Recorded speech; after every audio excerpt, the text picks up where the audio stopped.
Prey and a Lamb. Written by Lamb's Prey. Narrated by 2-Bit. Chapter 1. A Lamb in Prison. Arc 0. Once there was a little lamb. Then he grew old, but not up. The end? No, just the ordinary beginning to a hideous life. The beginning. Locked away within the towering prison fortress of Driverton, down in a cell on the second deepest levels of Equestria's most secure dungeon, aside from the pits of Tartarus itself, slept a sheep. There was a knock.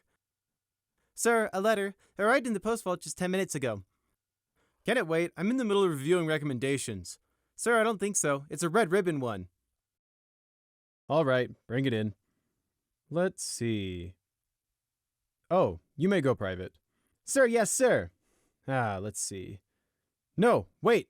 Private. Go find Warden String right away. Have him meet me in my office at his earliest convenience. This is important. Sir, yes, sir. And when you're done, go find Faded Archive and have her pull the files from Section 1, Level 2, on the inmate of Cell 9. Sir, yes, sir. Well, don't dawdle, Stallion. Snap to it. Sir, yes, sir. Captain Valor, Well, this certainly will be an honor. Wonder what's got you coming all the way out to Driverton with the princess's permission. Wait. Horse apples! Pine Jingle didn't polish my helmet properly, useless slacker. Just as the Solar Guard is coming too, of course. Why not? I'm going to rip you a new one, Pine, just as soon as I get my hooves on your slacking, sorry, moth-eaten blank flake. Roaring waves, crashing against dark, slicked rock. White sea foam sucked back into the depths. Miles and miles of endless, heaving gray waves. Driverton. Driverton was an extinct volcano isolated in the middle of the sea. Storms were common and colossal waves beat against the base of the massive volcanic structure year in, year out. There were no landing docks. Approach was only possible from the air via skyship or chariot. Inside, cells lined the ever downwardly spiraling walkway into the crater. Despite its monolithic, ancient, craggy appearance, the insides of Driverton were actually quite modern and up to date. Running water, magically powered furnaces, bright crystal lamps, tiled floors, potted flowers, and excellent plumbing. In fact, if you never saw the outside, a pony could be forgiven for mistakenly thinking they stood inside an average apartment block, provided they didn't step out from the guards' quarters, that is. The inmates' cells were a bit less grand. Oh, they weren't crummy, dank, rat-infested rooms, certainly not. Equestria wasn't that backwards. But neither was there much else that could be said about them. An iron bunk firmly bolted to a floor exactly in the middle of the room, a similarly secured toilet in the corner, and a reinforced crystal light in the ceiling made up the entirety of each prison cell, and every cell had the strongest barrier enchantments inlaid into the walls, making them impervious to almost every kind of physical and or magical assault. And of course, the doors. Each was triple locked, reinforced, steel and lead construct over 8 inches thick with a metal grate and flap. Raised, too, like a vault or ship's cabin door to better form a perfect seal. Only a number above each served to identify each in the unbroken line. Number 26, number 27, number 28, and so on. There was never more than one inmate to any cell. More than that, and you got problems. Problems like there only being one inmate left by the end of the shift. Mercifully for all involved, especially the guards, most of Driverton's cells sat unoccupied. Silencing charms kept inmates from trying to yell out to their fellows regardless, but one could never be too careful.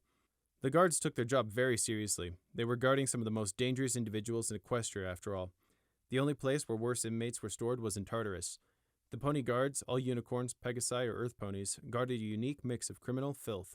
From trolls and diamond dogs to griffins and ponies, few of the prisoners were ever released, deemed too much of a threat to Equestria to ever see the light of day again. On occasion, a few inmates were, when their extensive prison time was up, but that was a rare occurrence. Usually if you were sentenced to Driverton, it was for life, and those were only the inmates from the upper levels. If you were stored on the deeper levels, you hadn't a chance in hell of ever getting out.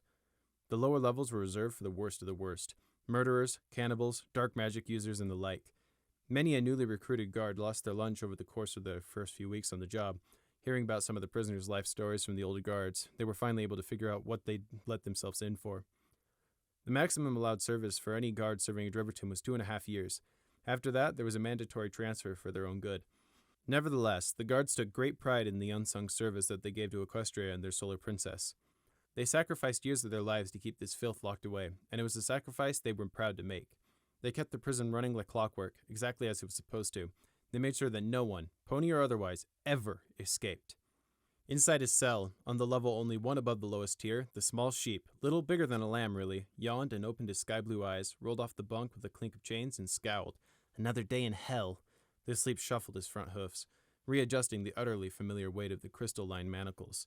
They'd been magically sealed shut over his cloven hooves when he was thrown in here to rot all those years ago. 57 years, 2 months, 3 weeks, and 5 days, he noted, updating the count. He pushed himself up from the bare bunk, lead-encased hooves hitting the null stone floor with another familiar thud. Familiar. Everything was familiar. Utterly, maddeningly, unchangingly familiar. Because it never, ever, ever changed. Not in 57 years, 2 months, 3 weeks, and 5 days. The sheep had been in here longer than most normal sheep lived for. He shifted, getting the inhibitor collar and shackles into a marginally more comfortable position. He perfected the art of doing so a long time ago. Infuriating contraptions, he thought with venom. If not for these enchanted locks keeping the runes he'd carved into his flesh dormant, then even the stone of Driverton wouldn't be able to keep hold of him. He'd slip away like a ghost in the night, or in the day, or any time at all. He'd have taken anything on offer. I miss listening to them, he wistfully reminisced for the 100,000th time. All those thoughts and open minds, the petty but comfortingly mundane worries of people I pass on the road, the silent bubble and streams of consciousness nobody else can hear. He scowled down at the hoof logs. I miss taking them for my own with a mere touch. The sheep hadn't always been like this. Hadn't always been the highly skilled mind mage that he was now. Or was, he thought bitterly, but no one else to blame but myself for getting caught. He should have seen that trap coming from a mile away, but no, the temptation for forbidden knowledge had seemed far too enticing at the time, and he'd had nothing but time ever since to bitter regret. He was shaken from his thoughts, soft dripping ears flicking towards the door as the one-way hatch at the bottom was kicked open and a worn metal tray was pushed inside. If he didn't replace the tray by the hatch after he was finished, he simply wouldn't be fed again until he returned it. He'd learned that long ago. The guards didn't care if he was stupid enough to try and starve himself out of a misguided attempt to outlast them. You couldn't beat hunger. It always won in the end. On the blunt-edged tray rests a solid square of something gray and sticky. Dinner time. Or what passes for food down here. With practiced movements to keep the slack from the chains from tripping him up, the sheep shuffled over. He lowered his muzzle and took a bite of the tasteless mass, uninterestedly analyzing it as he chewed. 5 part oats, 1 part hay, 2 parts assorted seeds, 1 part barley, other trace minerals and vitamins, and 1 part water. Still no components in any fashion which might help him in any way to escape. Same as the last 41,584 meals before it. He finished the dull fare quickly, not noticing the lack of taste. He'd gotten used to it over 57 years, 2 months, 3 weeks, and 5 days.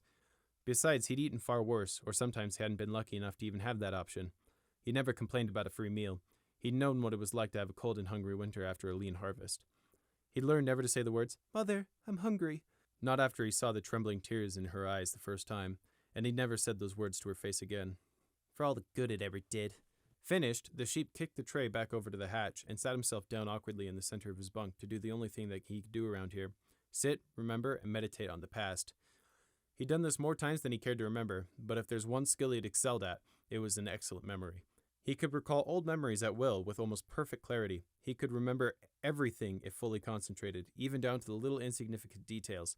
He was almost able to enter these memories and relive his part in the events. So vivid and accurate was his recall when he fell into deep meditation.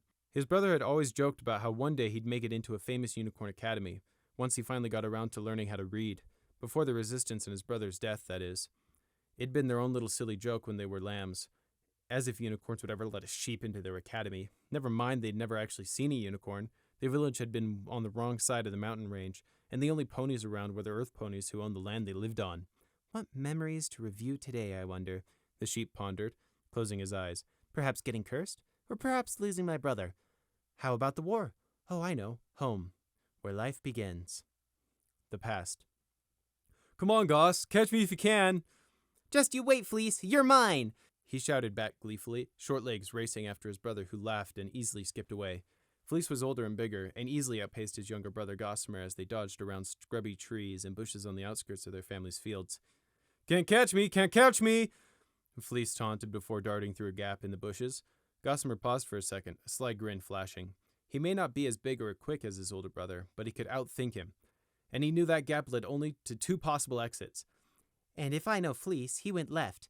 He turned and raced as fast as his little legs could carry, following the line of bushes left. Fleece was just emerging from a bush when he heard the galloping of tiny hooves over the hard-packed earth. He glanced up to see his younger brother in midair above him, a grin plastered all over his snout. Ha! Gossamer's shout of triumph quickly turned into a squeal of dismay as he overshot and smacked into the stony ground hard. Immediately, Fleece was at his side. "Goss, are you all right?" he asked, anxiously rolling his dazed younger brother over and wincing at the dirty scrapes and drops of blood he saw. Gossamer, or Goss as everyone called him, sat up with a whimper. He wasn't the toughest lamb, nor the biggest, and frequently his mind outthought his body and he got himself hurt, but he didn't want to cry embarrassingly in front of his older brother. Don't worry, it's fine, he lied, trying not to sniffle. Fleece raised an eyebrow. "Really? You don't look so good."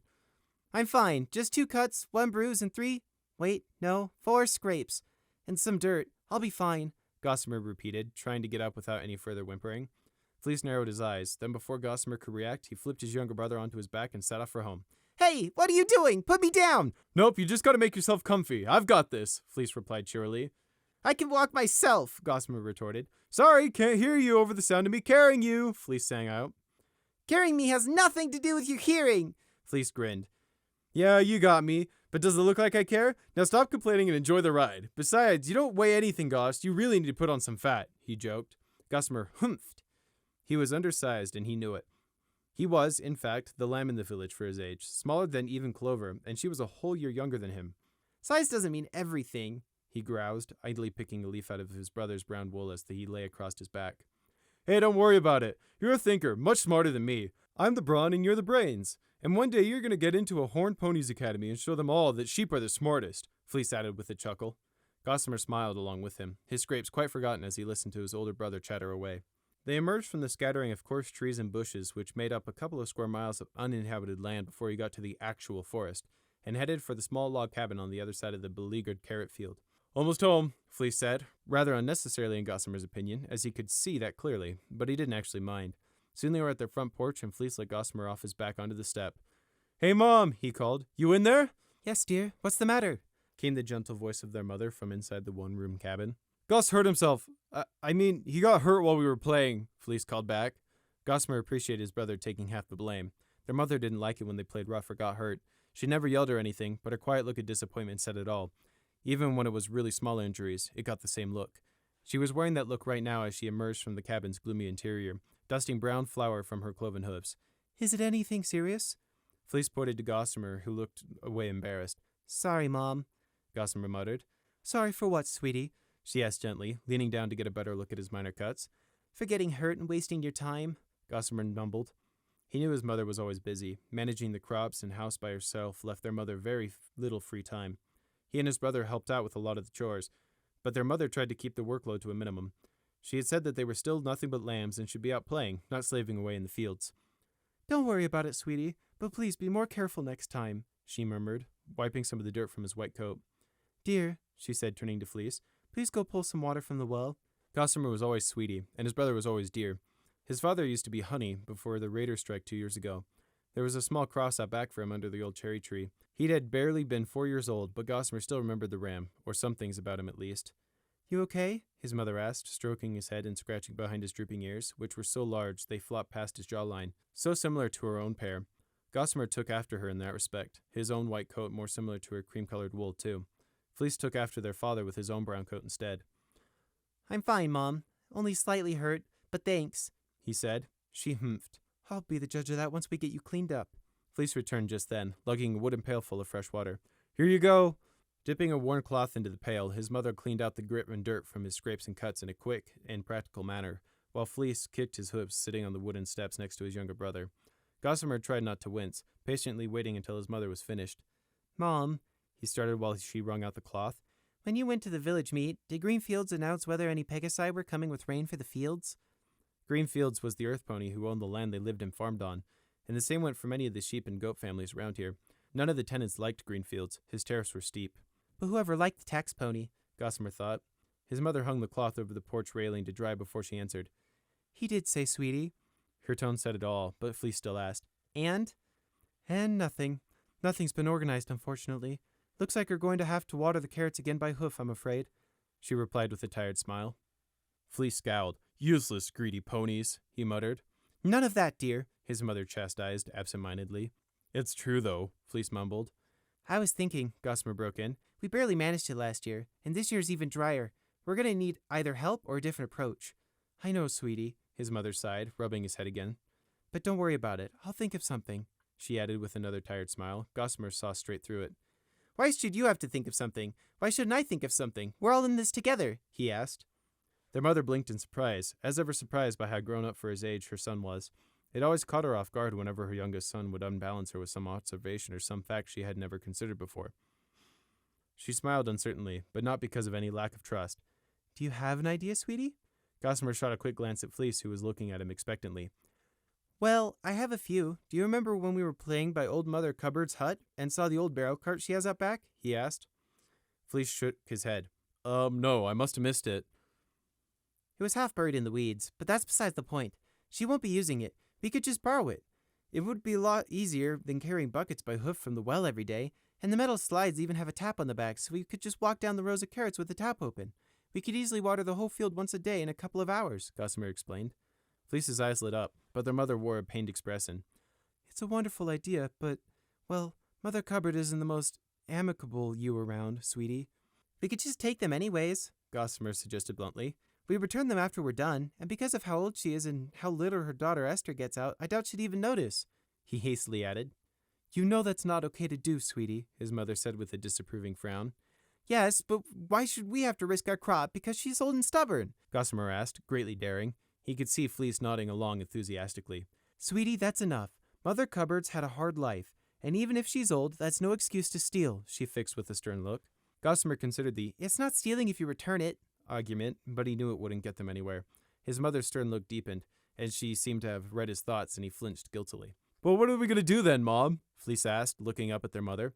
I have another plan, Gossamer had quickly interjected, anxious to move on. Although it's slower. We currently only have 3 pails to carry water in. If we could get 3 more, then we could carry 2 back and forth from the well. It would make things go twice as fast. We could create some yokes from carved planks to make carrying them easier too. How about that?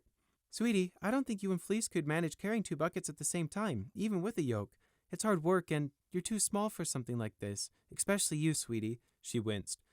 Gossamer hated how his mother sounded hurt, like she thought his diminutive size was somehow her fault. No, we're not.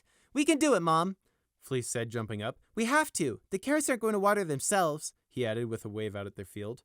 I'm not sure we have the bits to spare, my darlings, even for 3 buckets. Those bags of flour took almost all of last year's earnings. We barely have enough to pay Green Fields' next tariff until we sell the next harvest, she said, shoulders slumping. Gossamer coughed. Actually we do. If we get them from Clover's dad, she said she's got some buckets left over from last year, apparently. I'm sure he'd sell them cheaply second hoof to you if you asked, Mom. I can't imagine more than 4 bits a pail. And me and Goss can carve out the 3 yolks, Fleece spoke up. I don't need some useless flank mark to figure out how to do that. How hard can it be? Their mother knelt down and enveloped both of them in a tight, woolly hug. You're both wonderful, just lambs, but so kind and caring. What did I ever do to deserve both of you? She cooed with a wobbly smile. Fleece hugged their mother back just as tightly, and Gossamer tried not to do something stupid and ruin the moment by overthinking it. He knew their mother tried to show a brave face to the world, barely ever allowing her very real worry and uncertainty to surface when anyone was watching. Deep down, Gossamer knew she was still reeling from the violent loss of their father. Even if it had been 2 years ago, she'd never really been the same you since. But still, she tried. He knew about their mother waking up crying in the night. He'd heard the words she whispered to the cross out back when she thought she was alone, even if he didn't think the deceased ram deserved them. He loved and admired his mother fiercely, and realizing she wasn't perfect but still the best mother in the world left him in awe. He hugged her back, smiling into her cream wool. His mother was so strong, stronger than any other mother in the world, because she was his mother. She tried so hard, all the same, to make him and Fleece happy. No, Mom. The question is, what did we ever do to deserve you? He thought with a smile. The 3 of them stayed like that in the shade of the porch, sharing their love for a long time. He had happier memories of stronger emotion and love, but this particular recollection, no matter how plain and mundane, was what the word family meant to him. That was just over half a year before the resistance came to the village. The 3 of them were in the village quite by chance at the time. They had come in to sell their sweet potato crop, having changed from the carrots they'd grown last year on Gossamer's suggestion, because although sweet potatoes sold for less, they grew easier and more abundantly, plus survived better under the hot sun. He had worked out that the family would actually make slightly more bits than last harvest. Fleece and his mother readily took his word for it. They had taken a long walk into the village to sell half their crop this week, as it was market day. The various farmers and merchants had all gathered in the village square and were busy hawking their various goods and produce. Funny how you never see a pony selling crops, only expensive tools and stuff, Fleece pointed out. Gossamer noted that Fleece was right. The majority of the market were sheep, goats, and cows, and they were always selling their meager produce. while the few earth ponies were the ones that sold the more expensive but highly priced stock, such as spades, plows, hammers, and the like. So much for the earth ponies working the land, he thought sourly. But why would they, when they know where the real money is? He helped set out the rough woven baskets of sample sweet potatoes they'd brought, the rest of the crop back at the farm to be collected by whomever brought them, and then went off to wander among the rest of the village's inhabitants. This is what Gossamer always did. He went looking for ideas. He would watch unobserved from the background as villagers talked, haggled, argued, and insulted each other, gaining insights into the hidden lives of those around him. Gossamer reveled in being able to figure out what made someone tick. But it wasn't to be today. He'd barely gone 10 paces when there was a hush. A bad feeling crawled over his wool. Sinking behind a line of barrels in instinct, Gossamer looked back to see why. A small group had entered the far end of the village square, an area quickly clearing around them. 2 zebras, 1 earth pony, and a griffin, all with light chest plates, swords on the equines, and nasty-looking axe on the griffin's back. It was the first time Gossamer had seen weapons and armor in his short life, and it scared him. The 4 individuals continued into the square as the quiet spread. Not a dread silence, but a hushed quiet of nervous whispers. The armed zebras glanced at the stalls as they passed, face calm and collected, while the great earth pony and griffin walked with something of a swagger. Hey, no need to stop on our account, the latter called out loudly into the quiet with a grin. Indeed, we bring no harm to any who wish us none, the zebra on the left agreed. We are just here to check up on how all of you are doing, the other striped equine added. When none of the villagers moved, the griffin scowled. I said no need to stop on our accounts. Get my drift? He asked threateningly. Everyone drew back, then as one tried to look as though they were busy, a nervous chatter starting back up while all tried to avoid eye contact. From where he hid, Gossamer could see how strained the act of normalcy was. Who are they, and what are they doing here? They're not raiders, and definitely not guards. Are they mercenaries? He wondered anxiously. He'd overheard about such groups from passing gossip, but never actually seen any. Nevertheless, Gossamer was certain he was right. Gossamer observed how the armed group wove between the stores, picking up items and examining them. It was quite a surprise when they didn't steal anything, just critically examined whatever it was they'd taken an interest in before placing it back, murmuring observations to each other. They must be scouts of some kind. If they're not here to steal from us, then they must be here to observe and report back to someone? He tried getting a closer look, and noticed with the start that they were heading right for his mother where she stood frozen. Still halfway through setting up the stall, he clenched his teeth. No, please go to any other stall, he begged silently. His plea went unanswered as the griffin came to a halt directly in front of his mother, smirking down at her. What do you got here then, love? The griffin asked. So, sweet potatoes? His mother answered, trying to look unafraid. The zebras didn't seem to care. Already they were moving on, but the earth pony and griffin weren't done yet. That's nice, the gray stallion said without even looking at the baskets of potatoes. But how about you answer a question I have? See, I'm new in town, and perhaps a good sheep such as yourself can provide me with the answers I seek. He leaned back casually against a nearby stall, prominently displaying the sheathed sword. Gossamer gulped, and on the other side of the square his mother did the same. What questions? She asked timidly. The griffin grinned, turning in a slow circle to take a look at the villagers who, despite trying to look busy, were obviously all listening in. Go on, Boulder. Let's not keep them in suspense, he said to the earth pony. The gray earth pony slowly drew himself up, casting a lingering glance around the crowd, drawing them in with the paws as they waited anxiously with held breath. In a surprisingly smooth voice, much different to the one he'd just been using, the pony asked, Ladies and gentlecoats, we have a question. It's an important question, but doesn't everyone have a question deep down? A question that defines them. Perhaps a question that they don't even realize they're asking. He paused again to give a slow smile, seeing that he had everyone's attention now. What's he trying to do? Why have they come into the market to give this speech? It's obviously pre-prepared, so they must have something they aim to gain. But what? Gossamer asked himself. He couldn't think of an answer that fit. So as long as they didn't hurt Fleecer's mother, it didn't matter. My question, our question, the Resistance's question, is... A look of condescending pity slid into the pony's gray face.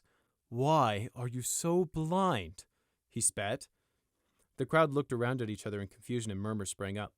What did the gray pony mean blind? They weren't blind. They could see perfectly well. And who was this Resistance anyway? Quiet! The griffin yelled, making everyone flinch, especially his mother who was the closest to the griffin when he yelled. Boulder's still talking. So social manners and keep your jaws from flapping, he growled aloud. While the griffin was shouting at the crowd, Gossamer saw Fleece dart out from between the crush of legs and rush over to their mother, who grabbed him and tried to hide him behind herself. Gossamer's mouth went dry, but no one noticed Fleece. In fact, everyone seemed to have forgotten about the ewe and her lamb who had been the start of all this. Everyone except the zebras, that is. Gossamer saw one of the quiet black and white fighters' heads turn to track Fleece's dash. With a cold shock, Gossamer realized he didn't know where the other zebra had gone. A scared glance around the square didn't reveal it either. Ahem, yes, quite, the gray pony said with a cough. I realize that you aren't actually blind, at least not physically. But I was talking about in the political and social sense, because in this you are indeed blind, he informed them, his tone confident. Most of you don't realize it, but you serve a tyrant. The Sun Tyrant, Princess Celestia. Immediately muttering broke out, but the Earth Pony spoke over them. Think about it. What has Princess Celestia ever done for you? Have any of you ever seen her? He asked. None of the crowd responded. Boulder obviously took this as a sign of encouragement. You've never seen her. She's never been here. In fact, I doubt she even knows here exists. Do any Pegasi or unicorns come here to either provide you with weather control or magical assistance when you are sorely in need? Do any of them care? No! He roared, making the crowd jump. To them, you're nothing but a number that can be taxed. He spat the last word like it was poison. They can nothing for you. That's not true, someone in the crowd shouted, but Boulder plowed on as if he hadn't heard them. And let's not forget the guard. Do you see any of them here? Where are they when the manticores and timberwolves come to your farms? Gossamer noticed some uneasy glances going around as a few in the crowd found themselves silently agreeing with some of Boulder's words. Where are the guards? The royal or border guards? Where are those who are supposed to keep every pony safe? Keyword being every pony here. Gossamer didn't know where he was going with this, because Boulder was too a pony. His argument was counterintuitive, but Gossamer quickly saw his plan when the gray earth pony, who was somehow proving to be more intimidating than the griffin, continued. I realize I'm also a pony. I realize I might look like one of them, the Sun Tyrant worshippers, but I'm not. I know that I'm no better than you. He placed a hoof to his chest, and his voice rung with sincerity. No one is better than anyone else just because of how they were born. Zebras, griffins, cows, sheep, goats, deers, yaks, bisons, ponies, we're all created equal. But Princess Celestia and her nobles don't look at it that way, do they? They think they're so much better just because they have wings or horns. Even the earth ponies around here rule you, don't they?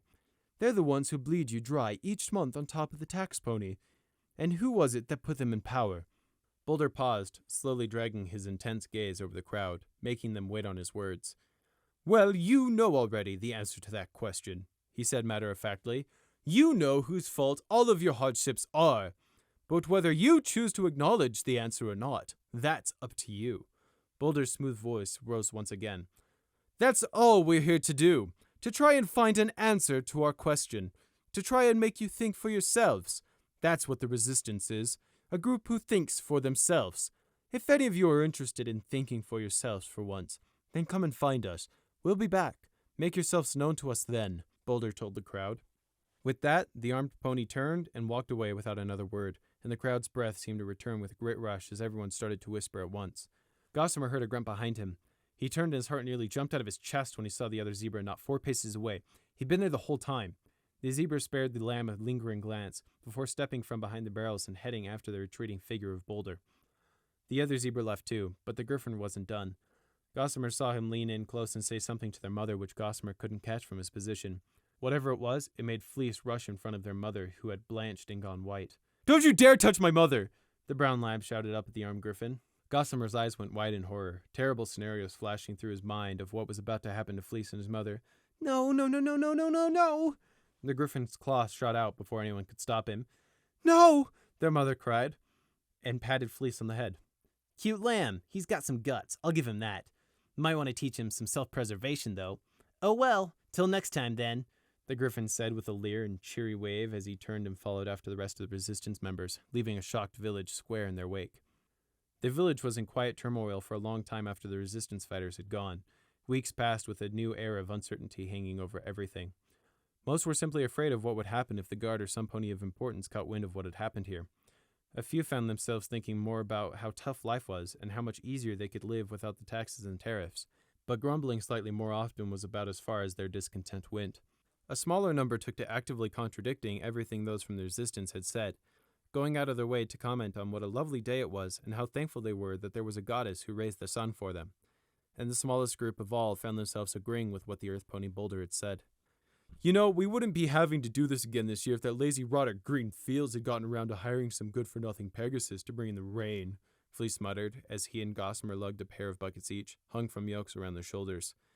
It had been 5 months since those 4 from the Resistance had come, and he and his brother Fleece were still thinking about them, or rather, what they'd said. Gossamer could tell some of what Boulder had said had settled in Fleece, even if his brother didn't start actively denouncing Celestia and all ponies.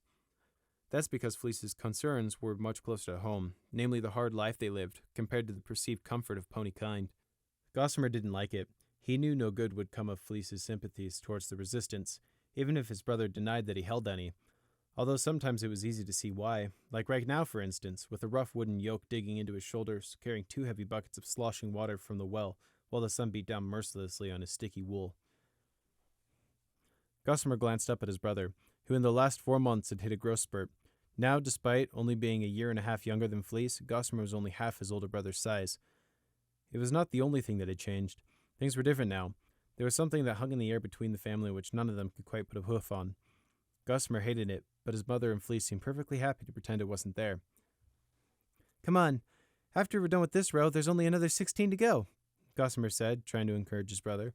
Fleece grunted tiredly, but still shouldered his yoke and picked up the pace. They passed their mother coming back the other way with her own 2 empty pails.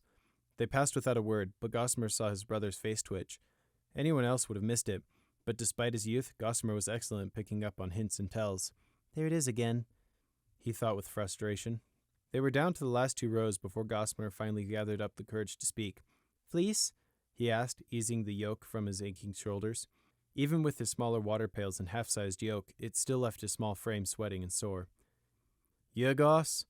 Fleece replied, pouring out a measure of water onto one of the young potato plants. Gossamer took a deep breath. What's the anger between you and Mom? He asked. I'm not angry at Mom, Fleece protested hotly, jerking upright. Really? Because it sure seems that way. Ever since the Resistance guys came around, things haven't been the same. It's affected both you and Mom. I just... Gossamer trailed off. I just want things to go back to how they were, he finished lamely. Fleece put down his yoke and straightened up with a sigh, taking a moment to rub at his horns, which were now half grown in. Yeah, me too, Goss, he said. Then why not let it? Gossamer asked. Why are you angry at Mom? I'm not angry at Mom. It's just...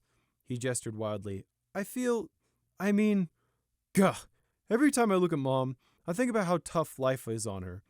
I never really thought about it until I heard Boulder speak, but Mom tries so hard, and yet we're so poor. None of us deserve this, especially when there are those who do far less and have a lot more than us. Gossamer was silent for a minute, trying to figure out what to say. But what's changed? You didn't complain before this, and it's not like we can do anything about our poor lifestyle, he eventually said uncertainly. I know. I'm not clever like you. I just don't have the words I want to say. I know nothing's changed, but I've changed, Goss. And I don't like how nothing else has. Like we should be doing something that makes our life better. I just feel like things are different. Or maybe it's just us who are different now. Does that make any sense? Fleece asked. Gossamer rubbed at his own head, feeling the soft buds under the wool where the horns would eventually grow in. Maybe? He said cautiously. Didn't think so, Fleece said with a tired smile. But I'm sorry you feel this way. Sometimes I forget how young you still are, Goss. What's that supposed to mean? You're not much older than me yourself, Gossamer retorted. Fleece frowned. So? I'm still older, and I'm supposed to be the responsible one. I'm just trying to do what Dad would have wanted.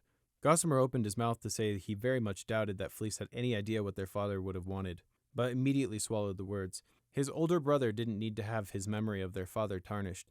Much kinder to let Fleece think their dad had been a good ram instead. Gossamer scuffed his hoof in the dirt. So does that mean you're going to join the Resistance then, Fleece? I mean, you did just say you hated things as they are right now, didn't you? Fleece's eyes went wide. What? No, that's not... You mean you actually thought... I would never leave, he sputtered. Oh, thank Celestia. Gossamer heaved a sigh of relief, very glad that he had been right. It seemed that Fleece was just talk, like so many others in the village. Actually making drastic and life-altering decisions was beyond him. The drudgery of known life much preferable to the uncertainty of the unknown. Fleece grabbed Gossamer's shoulder, turning him till he could look down at him. You know I would never leave you or Mom, ever, especially after what that griffin said, Fleece told him. Gossamer gave a weak grin and gave his older brother an awkward hug. That's good to hear. Perhaps you should tell Mom that. I think she worries you might leave one day, he said. Okay, I'll do that right. Fleece never got to finish that sentence, as just then they heard their mother's voice calling them from behind the cabin where the well sat. Boys! She didn't sound happy. She sounded scared. Fleece and Gossamer exchanged a glance, then both dropped their yokes and set off at a run. The resistance had attacked a small pony expedition in the forest up north, past the river, and only a week's travel away. But that wasn't all. At the same time, it seemed that the resistance had launched a series of raids on 2 of the 3 pony frontier towns, Shoehoof and Halterton, leaving only the better defended Strapperdale untouched. Not one had died, but many were hurt. The frontier towns were by nature small and roughly built. They'd quickly sprung up and didn't have much in the way of any guard force outside of a few local militia to deal with monsters. The inhabitants were generally poor and humble, easy pickings, but of very little impact as a strategic target. However, Gossamer didn't learn about things like strategic value and military importance until much later. For now, all Gossamer knew as he stood in the crowded market square, as every pony listened to the red earth pony from Strapperdale in front of them relate the attacks to the horrified audience, was that he felt very small and lost.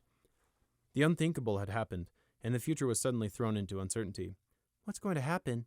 Is the resistance going to attack here too? Gossamer wondered, feeling numb. He wasn't the only one with such questions. What's going to happen to us? Are we in danger? Where's the border guard? What use are they if they can't protect anyone? Are we going to have to leave? Where will we go? No one had any answers. The red earth pony on the stand wasn't any kind of official, just a blacksmith who'd come to tell them the news. The air was heavy with fear. In a detached sort of manner, Gossamer thought it odd that Greenfields and his fellow landlords hadn't tried to stop the red earth pony from spreading the bad news. Usually they tried to hush up bad news. But then again, this was on a different scale, and it was unlikely that they would do more than delay the news anyway. Gossamer became aware that his mother was gently rubbing his head. He glanced up, looking for reassurance. He found it in her warm smile. He was so thankful for that smile, even if it was probably nothing more than another mask. If it was, he didn't want her to ever take it off. He hugged her front leg, shutting out the rest of the crowd. On her other side, his brother doing the same. It doesn't matter. As long as we 3 are fine, nothing else matters, Gossamer thought to himself. The present. The sheep that had formerly been known as Gossamer all those years ago blinked. He was back in the prison cell, with the crystal-studded shackles restraining him. Not that he'd ever left, except in memory. A relapse to the past can offer the sweetest distractions from reality. In this case, the reality of an 8x8 cell. Flipping his large, soft ears back and forth, the sheep concentrated, trying to catch what it was that had drawn him from his meditation. The enchantments on the cell stopped sound from getting out, but not from coming in. How else were the wardens supposed to yell at their inmates? There were definitely more guards passing outside the cell, 3 sets of them in 10 minutes alone. A normal inmate wouldn't have been able to hear the muffled hoofsteps through the thick, lead-lined walls, but the small sheep could just about manage it. Something's different today, he thought. Not sure what, though, and to form a hypothesis about why with so little information is pointless. It clearly has nothing to do with me. The sheep took a moment to stretch out as far as the chains would allow, before resettling himself on the cot and focusing again. Where was I in my recollection this time? This must make the 4th time reliving my life through. Ah, yes, the resistance attacks. The past. The next 5 months in the village ground down into a grim slog. A somber gloom crept into every aspect of the villagers' lives, as what had started as a small rebellion quickly grew in size and severity. The villagers never saw or experienced any of the fighting themselves, but they heard all about it. Another ambush on the road, another midnight pillage of a grain barn, another hapless bystander in the wrong place at the wrong time. The first fatality was an old donkey by the name of Jim. Gossamer had never met him, and neither had Fleece, but apparently their mother and Jim had grown up in the same hamlet. The story was that Jim had been accidentally mistaken for a resistance raider trying to sneak into town by one of the town's militia. They'd issued a challenge, aiming their spears to throw, and, well, Jim had been old and hard of hearing, and in the dark one thing led to another, and a silent and stunned funeral was the final result. Mother took the day off from the farm to walk the 15 miles to attend. She didn't let Fleece or Gossamer go with her. The farm was very quiet with just the 2 of them there. Gossamer didn't know what to say, and apparently neither did his older brother. In fact, that wasn't quite true. Fleece actually did say one thing. Why can't everyone just see what's right and wrong? Gossamer just gave him a hug. It was already a full month into the raids before the border guard even bothered to turn up, and even then it was just a few patrols. Many in the town were livid to learn that, in the grand scheme of things, the resistance in these attacks barely even registered as more than a vague interest for their pony betters who gave the orders on the other side of the mountain range. Taxes and tariffs also increased, apparently to help fund the increase in militia and presence of the border guard. It certainly didn't make any of the various villages or frontier towns any happier about their earth pony landlords. Then, more started to die. A Pegasus was found dead in a muddy puddle, an arrow in his back. A week later, a griffin and a gray ram were killed in a scuffle by the border guard. The guard claimed the dead had been resistance fighters. No one was sure about the Griffin, but the Rams family all angrily swore that their son had been no such thing, and that the border guard were just trying to cover up their mistake. Although no one knew the actual truth of the matter, relationships between the border guard and those they were supposed to be protecting slipped even further.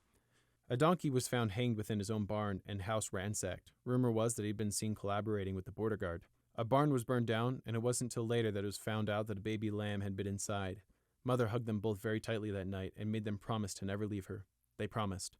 3 resistance fighters were captured by a mixture of Strapperdale militia and border guard, who paraded them through the street and boasted their success. That very night, the resistance snuck in and broke the 3 out, leaving a dead jailkeeper in the previously occupied cell. When the border guard got there in the morning, a trap on the cell door almost cost the border guard who opened it his life. As it was, he'd survived a cripple. More border guards started to trickle in, and this time, unicorns too. Around this time came the rumor that the resistance fighter had taken to wearing horrifying masks carved into snarling heads of predators and painted in the blood of their victims to terrify their enemies. The resistance preferred to strike from the shadows before retreating into their hideouts in the forest. The border guard's increased presence did go some way in lowering the number of targets that the resistance could strike at, and the patrols did do some good. It forced the resistance to pick their targets with care. However, to the third group of this conflict, who lived here and who had no hoof or claw in the matter either way, they just wanted both groups gone. Gossamer felt helpless at all times. It kept him awake at night, the constant feeling of the world being out of control. And all of the dangers so close and so real. He didn't know if Fleece also wrestled with these feelings of fear and helplessness, but he didn't want to appear weak by bringing it up. Every sheep in the family needed to be strong right now. More raids, more patrols, more skirmishes, more innocents caught in the crossfire, more villagers taken away for questioning. Sometimes the same individual by both sides. A few never came back. The border guard always answered, "Detained until further notice," to the desperate inquiries of the relatives pleading to see their loved ones again, or to at least be told something. No one dared ask the resistance the same question for fear of what the answer would be. Everyone was afraid to talk, both those who knew something and those who were afraid that someone thought they might know something. Paranoia grew, as did distrust, fear, and hate. Although for civilians caught in the middle of this small war, the root cause of all the bad feelings changed depending on who you asked. Some blamed the resistance, others the border guard, and some blamed the princess herself.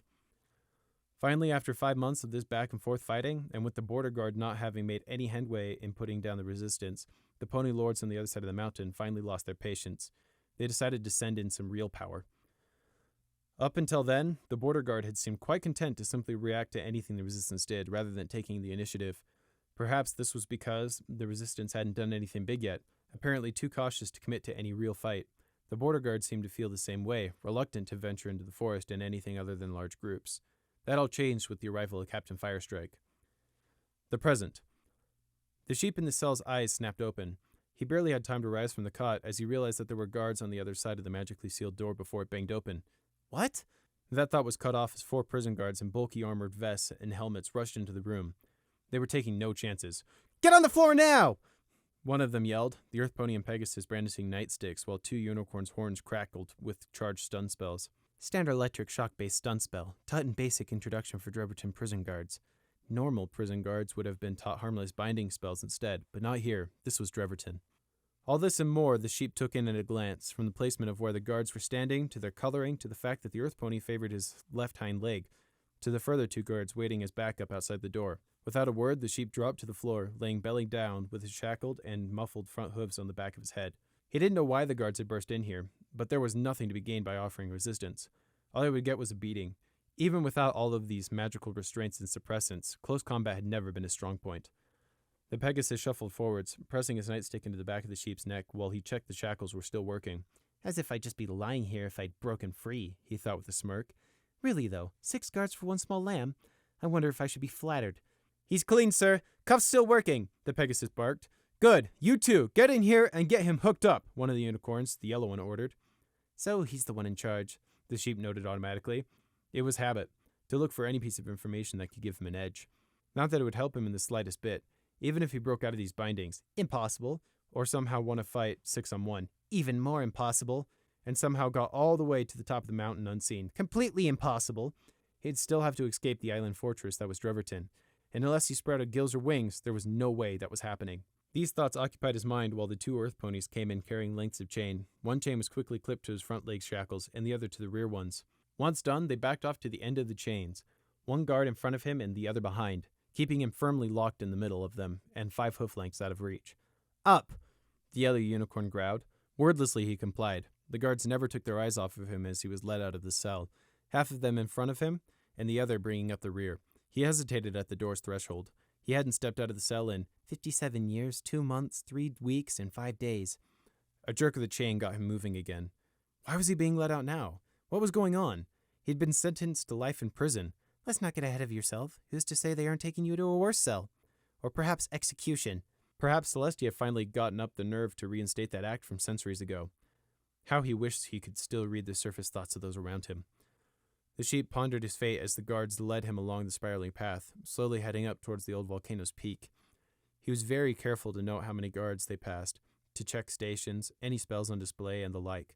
Just because he couldn't escape was no reason not to look for opportunities. Numerous scenarios cycled through his head as the guards wordlessly led him upwards, and he weighted each one carefully. The best explanation he could come up with for why, after all of these years, he was being let out was that someone wanted something from him. No, not someone. Some pony. He noticed lots of blank stares from the guards they passed, not a flicker of recognition in their eyes. It was nothing like when he had been first thrown in here. What had happened to all that self-righteous hate and anger? Then again, it's been over 50 years. Sheep never live that long. Generations have probably grown up and moved on in that space of time. They've forgotten. That made him angry. Not that they'd forgotten who he was, but because it also meant they'd forgotten the war and those who died.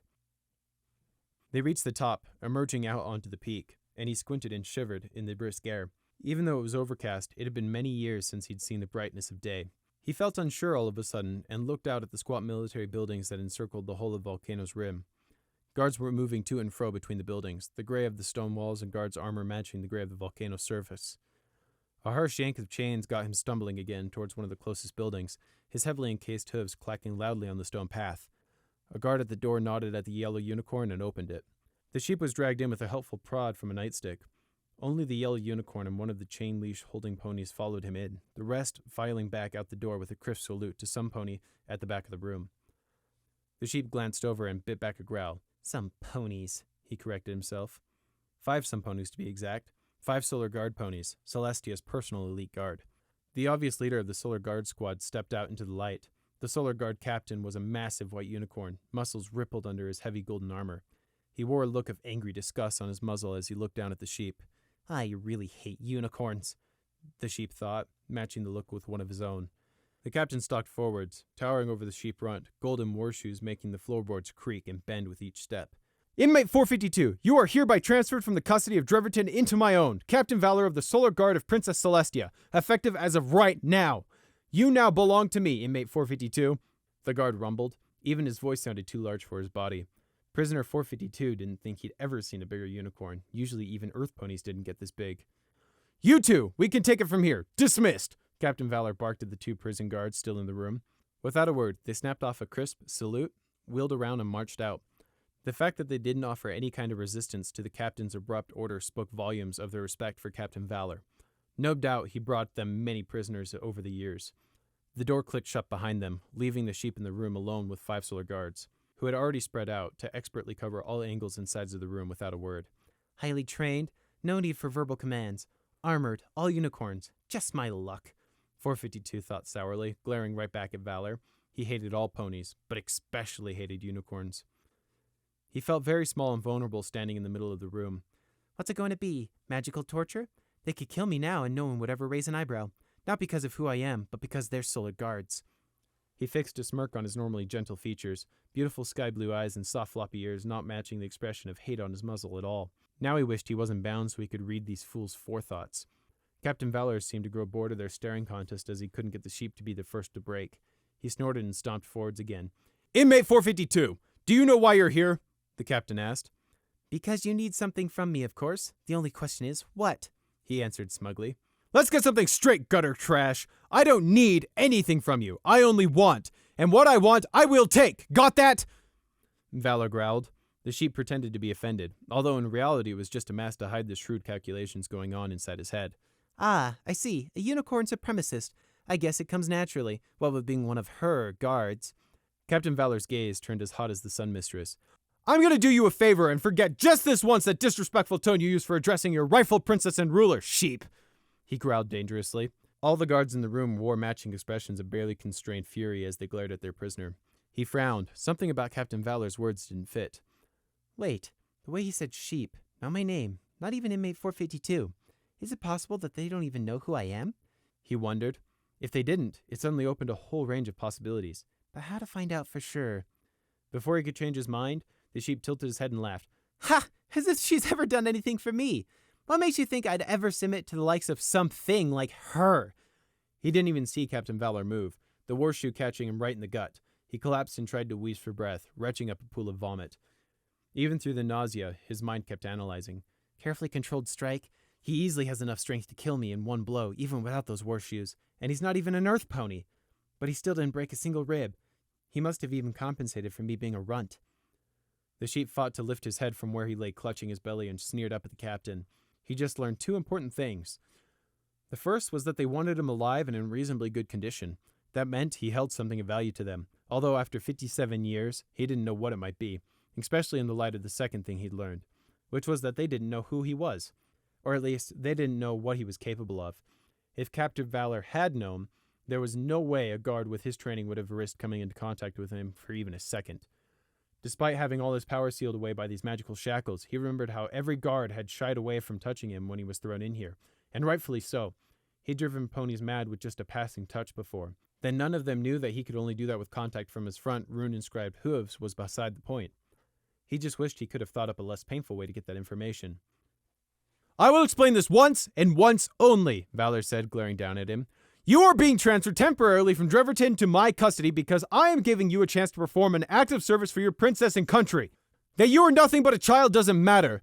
This is an honor which you aren't deserving of, but there's very little choice left. You will do what we say when we say, and if you try to escape, we won't hesitate to beat you within an inch of your life before throwing you back into this hellhole to rot. Is that clear?" the captain asked. He didn't say it as a threat, just a statement of fact. The sheep spat out the taste of vomit and pushed himself into a sitting position with a clink of chains. "And what exactly could an inmate like me possibly have to offer the captain of the Solar Guard?" he asked, plastering a leer across his features. He tapped his chin thoughtfully. "A punching bag? Wool? A lamb-sized model? Home furnishing advice? Bait?" He was fishing for answers, trying to provoke the captain into letting something slip. "All you need to know is that there has been a string of attacks in Vancouver. They all happened under special circumstances. All the victims have no memory of the event, and some are aggressive in their denial. Princess Celestia has tasked me to clear this matter up, and has given me access to any assets I deem necessary." The sheep noted the particular emphasis on aggressive. Valor continued. "My lieutenant found reference in an old file to an inmate who was a mind leech. After a lot of digging, he found a sheep by the name of Gossamer. The dates were all wrong, and there were no further details on the report, but the paper trail led me here." The captain lowered his voice and stepped forward threateningly, forcing the bound prisoner to shuffle backwards. "I don't care who you are or what you've done. The only two things that matter are that you might know something and that you're expendable. I will not risk any more doctors or civilians on this case, but you're just a criminal. I know you're not really a child even if you look it. Mind leeches aren't children. We can do whatever we want with you, so don't give me any reason to exercise my privileges, if you know what's good for you, Gossamer," he spat. The sheep kept his face blank and his mind raced. So in other words, the captain is at a dead end with no leads. Celestia has specially tasked him with this case for some reason, and he's getting desperate. She also likely doesn't know about him coming to retrieve me. Something dangerous is going on, and he's unwilling to risk his ponies. Which is where I come in. Something to do with mind magic is most likely. Although where his lieutenant dug up a 57-year-old report on me, I'll never know. Out loud he said, "That's not my name. Gossamer is dead." It wasn't even a lie. Who he was had died a long time ago. "You're darn right you aren't Gossamer anymore. You're just a number, not a name. Number 452, Valor retorted. He wheeled around and pointed a hoof at two of his solar guards. "Bright, Sunshine, get 452 into one of the chariots. I want 2 guards on him at all times, night and day. I'll draw up a rotation when we get back. For now, don't let him get out of your sight," the captain ordered. "Yes, sir!" Both unicorns barked, and the one called Sunshine grasped the trailing chain in his magic and began dragging 452 out of the door. "Wait, you never said what it was you wanted me to be doing for you. It'll be a lot easier to simply—" He didn't get any further before a band of yellow magic snapped shut around his jaw, tightening painfully. "No talking. Make this difficult, and I'll put you under for the rest of the flight. Understood?" Bright growled at the sheep. He nodded back through watering eyes. There was nothing further to be gained by resisting at this time. Besides, he could tell the Solar Guard would enjoy making good on his threat. He was dumped rather unceremoniously into the back of one of 2 golden chariots waiting outside, each drawn by 2 Pegasi in matching brilliant yellow armor. The guard, Sprite and Sunshine, clambered in the back with him, keeping a careful eye on all of his movements. He carefully kept his face blank and his eyes downcast, hiding his emotions. He hated unicorns. He hated how superior they all felt they were. He especially hated how many of them actually were. They had magic. They could do almost anything. If at this very second Captain Valor decided to turn him inside out with magic, there was absolutely nothing he could do about it. Unicorns had it the best of all races, even among ponies, where every pony was taught that all were equal and had a part to play, that every pony was equally worthy. Unicorns had always come out on top. Why? Because they had magic. Of all pony races, he disliked earth ponies the least. He pitied them in a way. They were born without wings or horns, which rendered them almost useless compared to their luckier brothers. Earth ponies were told by those gifted individuals that their lack of extra appendages was nothing to be ashamed of, that they were meant to work the earth and make use of their small amount of natural magic that way. It was a pitiful joke. What was earth magic compared to the power of flight or bending the rules of reality? And what applied to earth ponies applied to every other common race, only more so. At least earth ponies got a halfway decent lifespan, 80 to 100 years, with Pegasi a similar time frame. Unicorns, because of the sheer amount of magic running through them, lasted far longer. The particularly powerful ones could exceed 200 years in some cases. It was like unicorns were first in line when all the privileges were being handed out in life, and then they'd gone back to cut into the line again ahead of the earth ponies, while behind them everybody else fought for space. Sheep featured somewhere at the back just in front of caterpillars. How he'd hated and feared unicorns. He'd feared what they could do to him at the drop of a hat. He'd been in the Resistance War. He knew what a true mage was capable of. So he kept his head down as they took off, making himself as small as possible in the bottom of the chariot, which wasn't hard. As they pulled away with a lurch up into the sky, he tried not to look over the lip of the chariot as the huge gray peak of Driverton slowly fell away. The beat of wings and the whistle of wind were the only sounds as he huddled down further by Bright and Sunshine's hooves. He tried to focus his mind on other things than the dark, choppy sea so very far below. They're taking me by chariot without a blindfold. Why not just teleport? They certainly have enough powerful unicorns here. The Solar Guard is supposed to be the best of the best. Unless their standards have been slipping. He thought that was unlikely. Which means one of 3 things. 1, they don't care if I see the route because I'll never be coming back. Or 2, because they believe that I have no chance of escape, so they're not worried even if I see the route. Or reason 3, Driverton is enchanted against teleportation. That would make the most sense. Driverton is a very high-risk prison after all, and guarding against teleportation is an intelligent move. But leaves them no choice but to travel by air chariot. Or a 4th option, they simply plan to throw me over the side during the flight. He shivered at the thought. Then again, there was worse ways to go. Much worse ways. Inmate 452 shifted on the cold chariot floor and tried to get comfortable. As he was currently a prisoner with no control over his situation, he might as well do something productive and get some sleep. If they did intend to toss him to his death, he hoped they'd have the decency not to wake him first.